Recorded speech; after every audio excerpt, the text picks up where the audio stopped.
In our previous video, we took a look at the Beelink GTR4 mini PC, and in this one we are checking out the higher spec GTR5 model.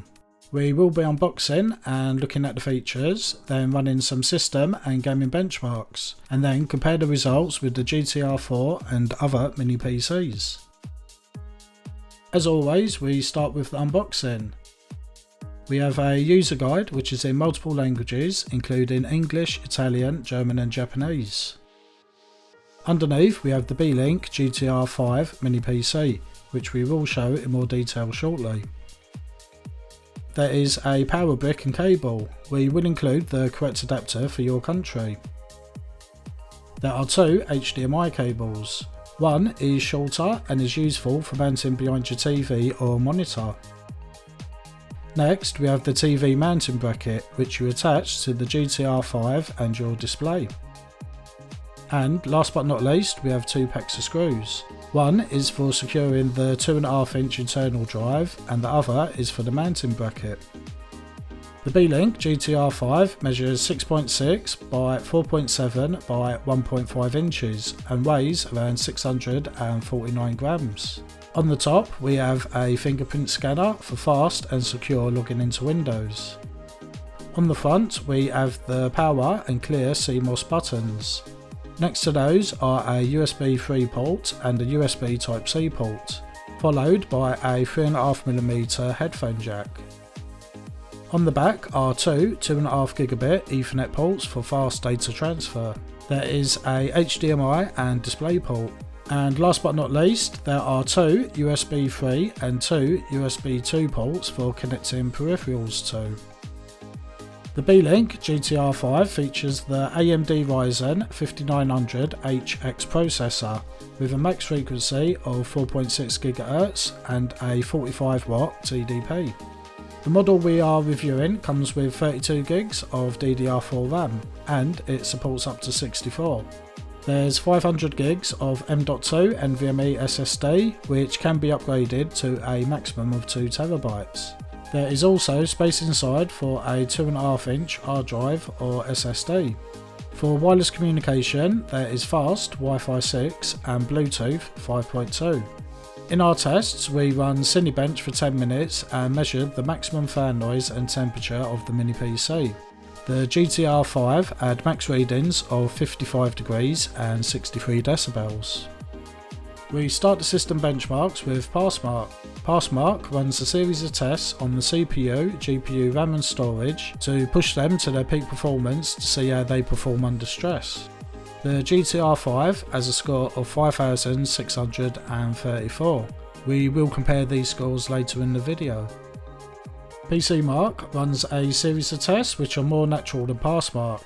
It tests day-to-day tasks you may perform, such as loading software speeds, working with large office documents, through to image and video processing.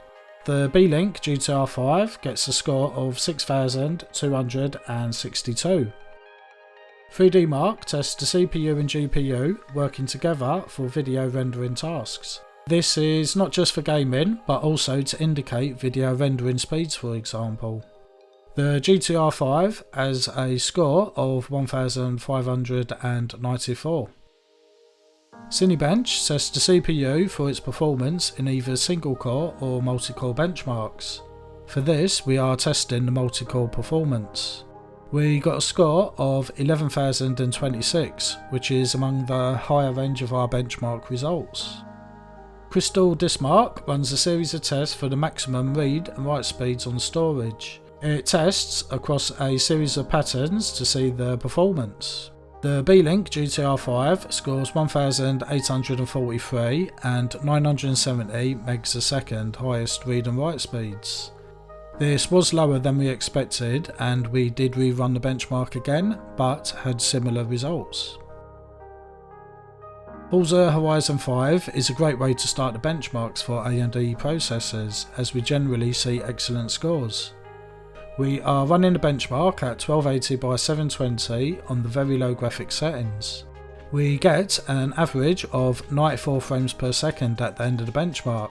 It is an excellent score, above that found on the AMD based Windows gaming handhelds. Next in our gaming benchmarks is Final Fantasy XIV. We are running the benchmark at 1280 by 720 on the maximum graphic settings. We got a score of 6,806. It's among the higher range of scores in our benchmarks, which is great to see. Shadow of the Tomb Raider, despite being out for some years, is still quite a highly demanding game. We are running at 1280 by 720 resolution on the lowest graphic settings. At the end of the benchmark, we get an average frames per second of 70, which is very good. Definitely enough to play the game at these settings with no issues, or run it at 30 FPS with some higher graphic settings. Our final benchmark is for Cyberpunk 2077, which is a newer game and has high system demands. We are running at 1280 by 720 on the low graphic settings. We get an average of 42.42 frames per second at the end of the benchmark. Here is a summary of the Beelink GTR5 benchmark results. We also have the GTR4 and Minis Forum B550 mini PC results to compare them with. The GTR5 overall has great scores for a PC of this specification. The GTR4 is priced lower, and this reflects in the performance being between 8 and 15% slower in the same tests. The B550 is a more expensive device, but as you can see, the GTR5 outperforms it in a number of the system and gaming benchmarks. Like the GTR4, you can expect fast performance from the moment you boot up Windows 11 through to your daily tasks at home or in the office. And after those, you can enjoy gaming with very playable frame rates on many AAA games. The Beelink GTR5 is great for those that need that extra boost in power over the GTR4.